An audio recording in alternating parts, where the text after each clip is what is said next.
Hello, hello. Welcome to More Influence and Impact, the show that unlocks the secrets of success for multi, six, and seven-figure entrepreneurs. I am your host, Celia Faye Meisel, sales growth consultant, and I'm here to help you tap into the wealth of knowledge, strategies, and experiences of today's most influential industry leaders. And I am going to bring up my guest today, Ruha. Hello, Ruha. Hello. So excited to have you. And Ruha is a brand strategist and website designer. She's the founder of the Design Studio, and she is here to help more business owners feel confident showing up as the face of their brand by being uniquely themselves. And that includes even if they feel like introverts, so that they can build their authority, grow their audience, and consistently attract their best fit clients. And this is such important stuff because growing a business, especially in the online space, there needs to be that mix of strategy, but also having that personal brand and being uniquely yourself. So, how did you find yourself getting into this and like really honing in on this part of entrepreneurship and this part of expertise to help others grow their business with branding? When I started my business, I did not even realize this was an issue that people were facing. Even though I come from a background of retail management, retail has its own set of issues when it comes to branding. But I started my business as a way to help more online businesses, well, more businesses get online, Okay. especially as a just dealing with the consequences of the pandemic. Uh-huh. And very quickly found that many people were feeling confused about their messaging. They weren't sure if they were speaking to the right people. There was just a lot, especially once we all moved online, there was so much noise around us that it was very easy to fall into the trap of comparison, comparing yourself to people who might be your competitors, just looking at everyone else around you and then losing sight of who you are and what you want to solve, and really the impact that you want to create for your clients. And so I realized there was a gap there that I could help solve, um, and very quickly found myself helping people with that, and particularly business coaches and consultants who are trying to create a larger impact. I think we come into our businesses wanting to create a life for ourselves that makes a lot more sense for us, but also because we want to help other people. And the best way to do that is to start getting in front of more people and helping them recognize that you are the right solution for them. Yes, and there is an art and science to it. It's not just putting up a couple posts and calling it a day, or going into Canva and designing some graphics and picking brand colors. And I think that's what a lot of people think it is, that it's, posts and brand colors, but there's actually there should actually be some strategy and some intention behind it. And so what are some of those foundational elements that you like to look inside of businesses and see that they have in place in order to grow and be successful online? I think if you've been in business for a while and you have been getting clients, it actually does make it a little easier. It can feel, when you're so close to your business, it can feel confusing. It can feel a bit overwhelming, but you have so much data behind you now at this point, and a lot of experience and insights that you can leverage to build a brand that creates this strong emotional connection with your clients. You know what's already connecting and you know what's not, and so you're able to leverage that information. Typically, when I'm talking to clients about um, figuring out really refining their brand strategy, we're still going back to basics, like what's the mission and what's the impact that you want to create? What are your values? How are those values impacting how you operate in your business? How is it going to show up in your those are in the details of your business, like your contracts and your communications with clients. And on a bigger scale, I think we think of brand strategy showing up in marketing a lot of the time. And so how do your emails sound? How does it reflect in your podcast? But we start with your foundations. What What are you trying to create? What's the impact that you're trying to create? What's the solution that you're offering? Mhm. And how do you want to be perceived? Because Mhm. there's still some sense of, you can't control how people are looking at you and how they're going to feel about you, but you can control how you're putting yourself out there. Yes, yes. And so that there's that intentionality behind it. I was just having a conversation with a client last week because you had mentioned like, that the brand is aligned with like your emails and the brand voice and everything. And I was having a conversation with a client last week, and this really goes into sales process because one thing that I look at with clients when they're getting ready to start to scale and say they're starting to bring on sales reps, we'll look and make sure that we want those sales reps to show up as themselves and be authentic Mm-hmm. to themselves, but also show up in alignment with the brand. And so if the brand has a little bit more of a bold, edgy side, like a sales rep trying to be too nice and people pleasing is going to be out of alignment. And so we were talking about that in the sales training process that your sales reps really need to give themselves permissions to step into that energy and Mm-hmm. step into that boldness, because in this case, like the client has a little bit more of an edgy, bold brand. So it Yeah. does come through in all areas of the business, and from the front end client acquisition all the way through the customer journey inside of the company and continuing on. I heard you mention like with contracts and agreements as well, that everything is in congruence with that, with the brand. Mm-hmm. Um, there are a couple of things I see with businesses that are growing.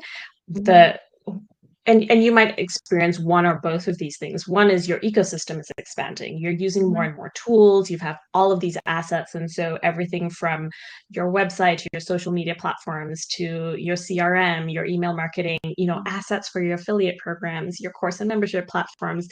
You get more and more, you start building up more and more of these tools and assets, Mhm. and it can feel overwhelming trying to apply Mhm. your brand cohesively across all of those assets. Mhm. And then the other thing that might happen is your team starts growing, whether you're Mhm. hiring external contractors or you're hiring internally. Suddenly you're managing people who are also in a way Mhm. either they're brand ambassadors or they are working with your brand and your business. And there is that opportunity to either solidify and strengthen that brand or potentially cause misdirection. And so those are two areas where it can feel a little overwhelming sometimes. But there are strategies to address that, and I think some of the work that you're doing does actually address how you um, cohesively apply your brand across the board. Absolutely. Those are all great points. And yeah, I like how you put like the brand ambassadors, that they're, showing up, they're representing the brand. And then what about like the owner really feeling confident to show up as themselves in their brand? Because this is something interesting that I see is that especially as a business is growing and scaling, there's a little bit more risk Mhm. because the companies like achieve certain revenue milestones. And so I've seen, especially women as they grow and they reach new levels, suddenly there's this fear of like being too bold or being too this or too that, that they're going to like scare away all the clients and the customers. So what do you have to say about that? What are your thoughts? I feel like what I mean, I think there's definitely some exploration to do there, but you should be setting aside some time to reflect and to analyze and to think about, are we reflecting, um, is the business reflecting the brand that we want to convey? Are we expressing Mhm. ourselves in the way that makes sense for our clients? And particularly if you're still evolving, your clientele is still evolving, or you want to continue growing, you want to always be looking at where are we now and where do we want to be, and is how we're showing up reflecting that? Are we able to capture the audience that we want to based on how we're acting and behaving now in front of them? Mhm. And so I think it comes down to clarity. Really, it's it's Mhm. it's looking at everything that you have, and asking yourself, is there, can I lean into our brand personality even more?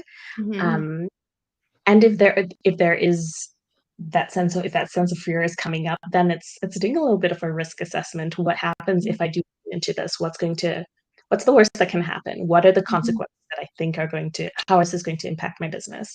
And just doing that little bit of risk assessment and figuring out, what are the pros, what are the cons, how could this impact me, can help you roll it out maybe in a way that feels safer to you. But Mhm. what ends up happening is when you're leaning into your brand values and your brand personality, your brand identity, it feels good. It starts to Mhm. feel more and more natural. And I think it becomes easier to run your business as a whole. And the fear starts to, you build confidence. You're basically banking confidence, and the fear starts to fade away a bit. Yes. Oh, that is so true. And I agree completely that leaning in, it feels natural. It feels because it's who you are. Like the business, no matter where you take your company, especially for those that are in the coaching training space, and even big. When a company, I've worked with really big guru businesses, those businesses are still built on those foundational principles of when the business owner was just like a solopreneur. They were really, it was a small business and not as big as what it is today. So it's like we have to look at that, it being sustainable and then being scalable and something that can grow and evolve with us, and that also something that Mhm. our team can like show up and represent as well. Yeah. So it's really powerful to look at it that way. I recently read something about how like Ben and Jerry's ice cream, even though they've long sold the company, the business is still run on the core values that Ben and Jerry put in place all of those years ago. Mhm. And that's Which is something it's a really. challenging thing to do. It's very Yeah. challenging to, I mean, even as, if you're the face of your brand and you start bringing people on, you know how challenging it is to keep that brand vision Uh-huh. aligned across the team. And so it's a very impressive thing to do.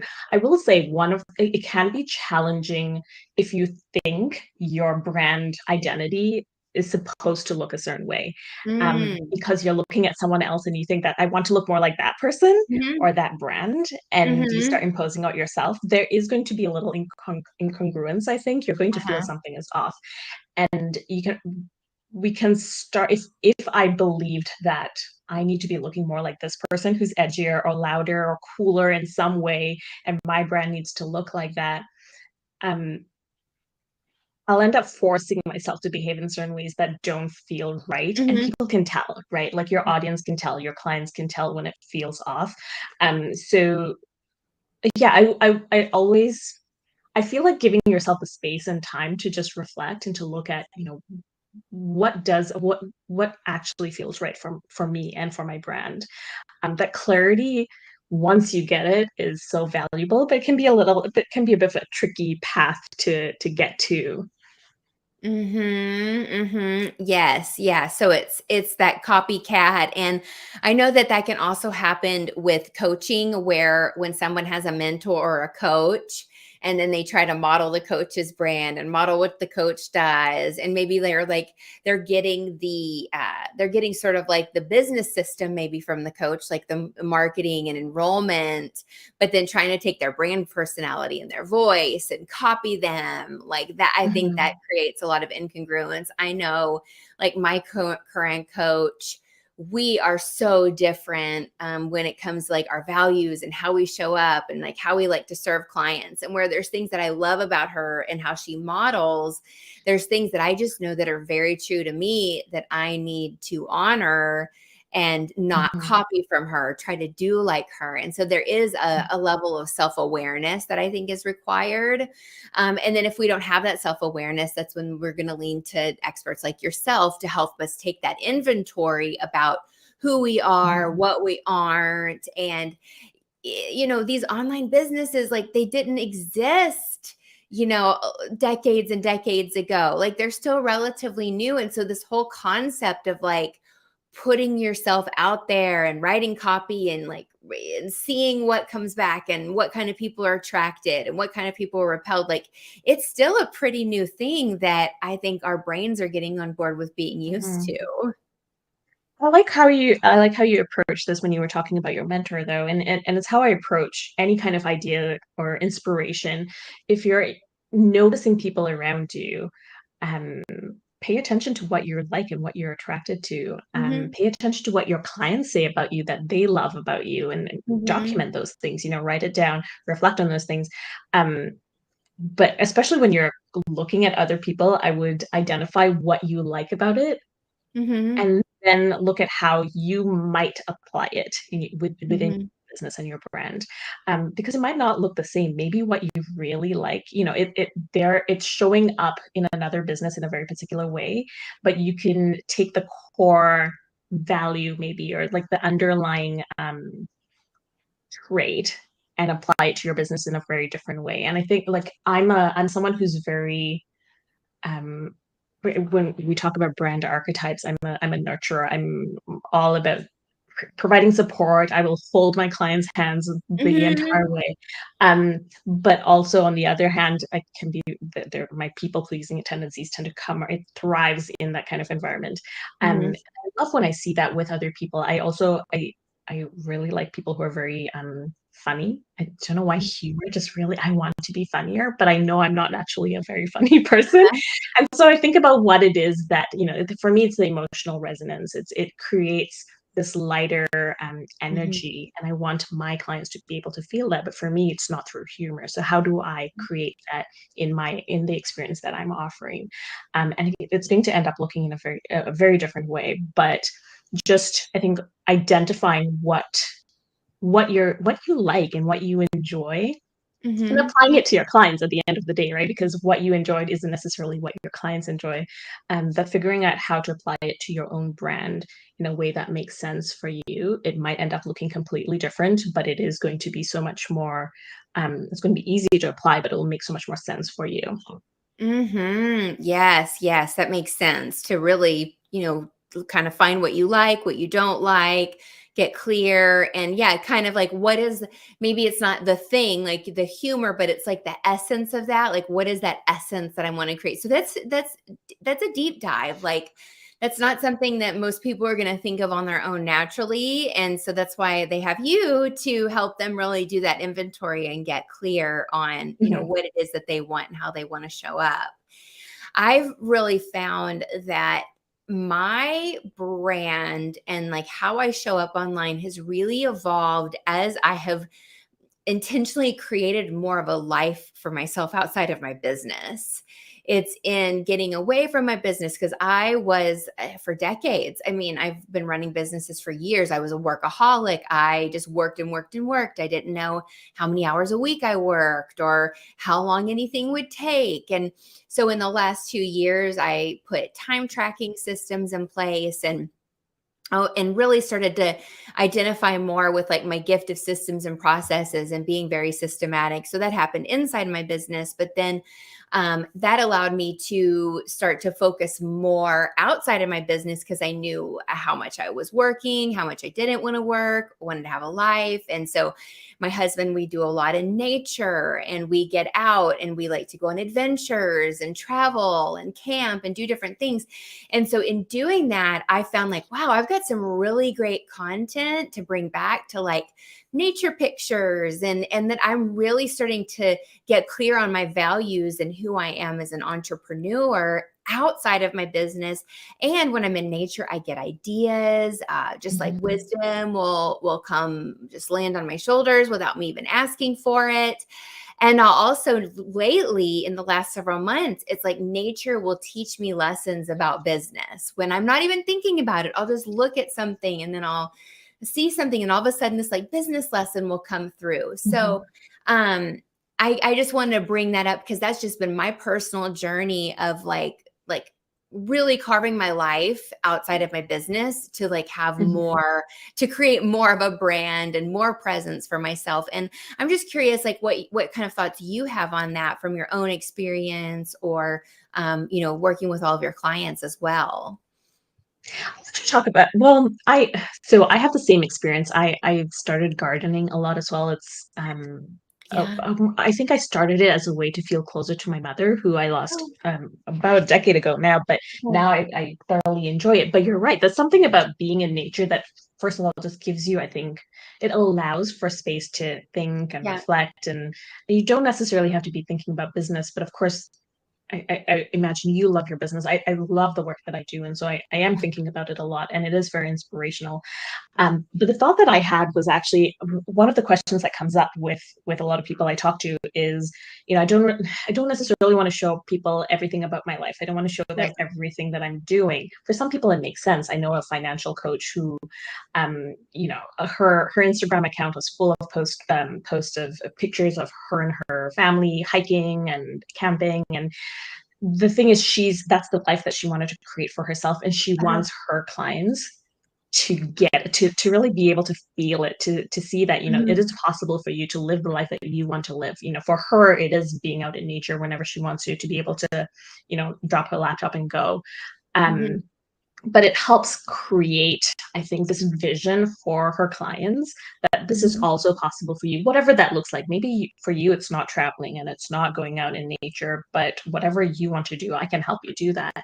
Mhm. um and for some people, that's just too much. It's too much behind the scenes. I don't want people to see my family. I don't want to see them what I'm doing when I'm not at work. But there's Mhm. still a lot that you can pull in, right? If you had, for example, an email newsletter, and you can pull in those anecdotes. That's like, you Mhm. were out in nature and you had some thoughts about, you were reflecting on something that is Mhm. business related. That's something that you could Mhm. share, and that becomes Mhm. part of this brand experience that you are creating, especially if you do that Mhm. fairly regularly.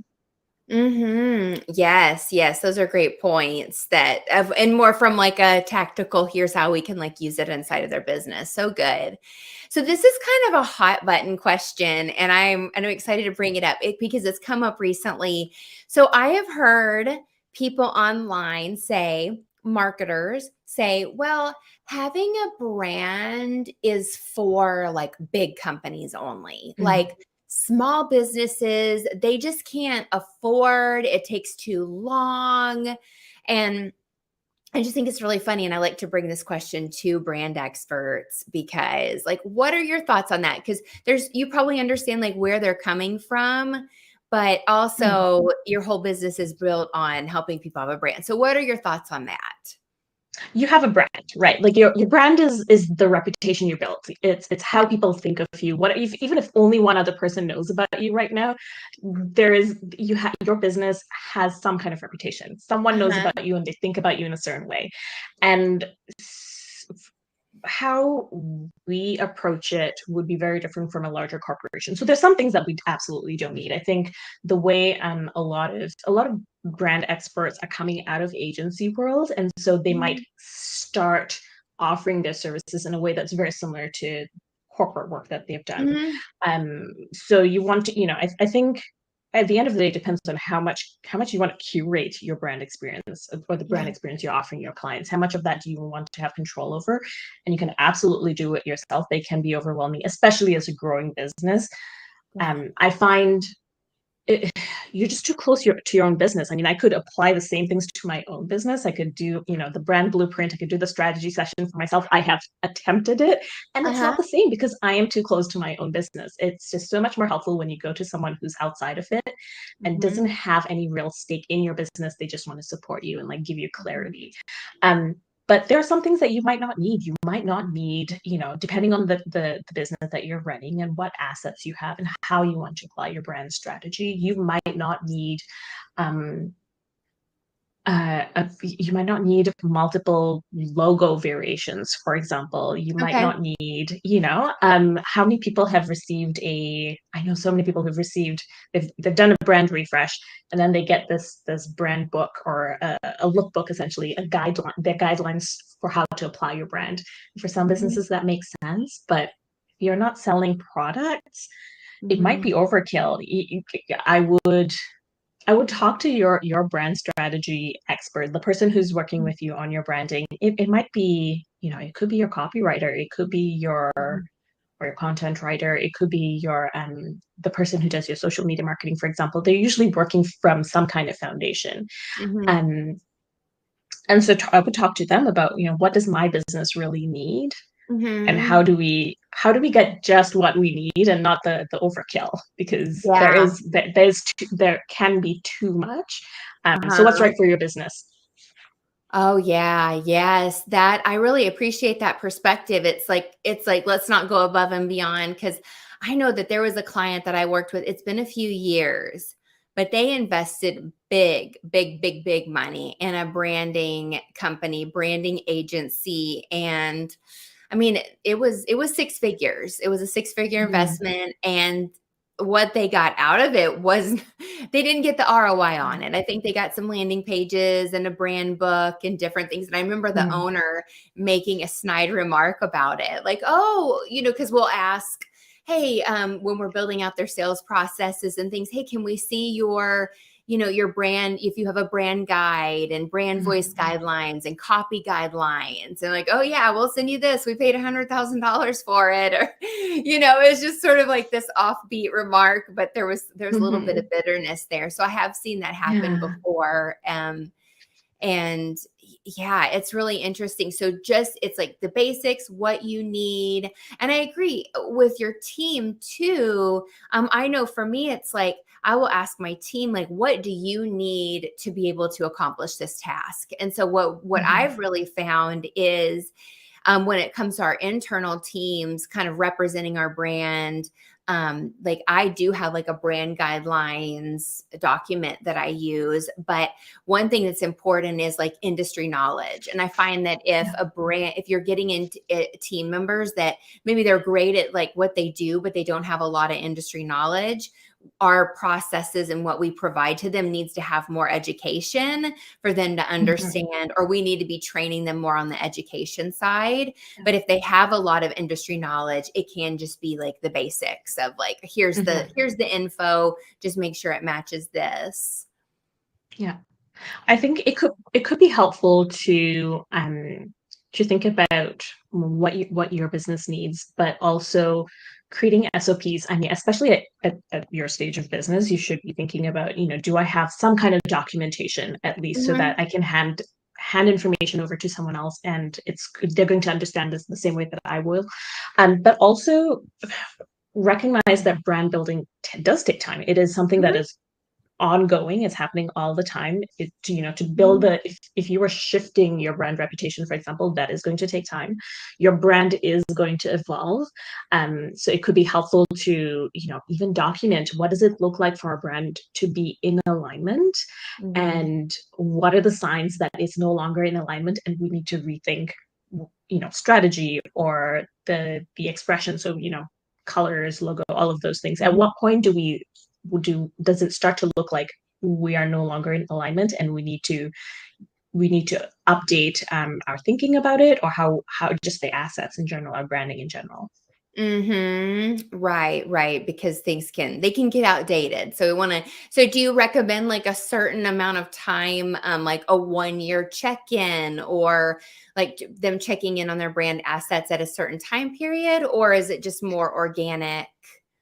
I think it depends on your Uh-huh. business. If you're creating a lot, so if you have lots of programming coming out, if there's always something happening in your business and there is a lot of change, or you're bringing on a lot of people, you might want to look at a shorter period of time. So maybe that looks like every 6 months or every 12 Okay. months. For some people, if your offer is pretty much it's solidified, there's not a lot of change happening, then Mhm. you can probably go 2 or 3 years before you even have to really think about it. So I would do, Mhm. at the very least, once a year, I would check in and just sort of look at the business as a whole and how does the Mhm. brand fit into that. Um, with Even if you're doing it more frequently than that, I think that the 12-month mark is a good place to sort of Mhm. take a step back, look at everything and go, okay, what's next? And how are we going Mhm. to roll this out over time? Because that's the other thing, getting a refresh and updating all of your assets, it's going to take time. And so you want to be able to plan that out and not go into it feeling overwhelmed. That's a great point. So putting a reminder in the calendar and doing that annual check-in. And that can be really woven into, if they check in on their SOPs annually or any sort of type of other Mm-hmm. annual review, to see if that's something that needs to be prioritized in the coming quarters. So tell us a little bit about your services. I heard you mention them, but let us know how, especially if somebody really like they got a lot out of this conversation, they're curious and want to learn more, your services, and then where we can find you and connect further. Yeah. And the way I would start with anyone is a brand strategy session. It's called a brand blueprint, and it's 90 minutes generally of us sitting down and doing a deep dive into your business and your brand. So we talk about what you've tried so far, where you are right now, and where you want to go. And then we identify the top 3 to 4 opportunities you have to elevate your brand. So that's the starting point. But what I did this just for you. Your audience gets this first. Okay. I developed a quiz. So it's called a brand archetype quiz, and it helps you identify your primary brand archetype. So how your brand is showing up in the world, or how you want to show up, so that you're able to then use that information to help help develop the rest of your brand. So once I mentioned, I'm a nurturer, and so that's really how that informs how I develop all of my pieces, including my my lead magnets, my email marketing, my content marketing in general. How my web, eventually I'll have to update my website. That's going to be based on my archetype. It's just a starting point, but it helps. I think helps you get a little clarity instead of getting overwhelmed by the entire the whole piece. You can find me at thedesignist.studio. I'm on Instagram most frequently, but I'm also on LinkedIn as Ruha Ratnam. Okay, great. Well, we will have the links for the quiz and your website and your social media in the show notes and in the live stream description so people can come and connect with you further. Thank you so much for all of your insight. I thought that this was a really illuminating conversation, and it really helped me see like your thought process and how you work with clients, and get an idea for just different ways that we can see our brand and interact with our brand, and also some tactical things that we can do as well, from those annual brand reviews to those, risk assessment, internal assessment, that the brand is really in alignment with where we are and where we're headed. So thank you so much for joining today. Thank you for having me. This is a wonderful Yes. conversation. Enjoyed So it. happy to. And thanks for everybody for tuning in to More Influence and Impact. This is Celia Faye Meisel, and I will see you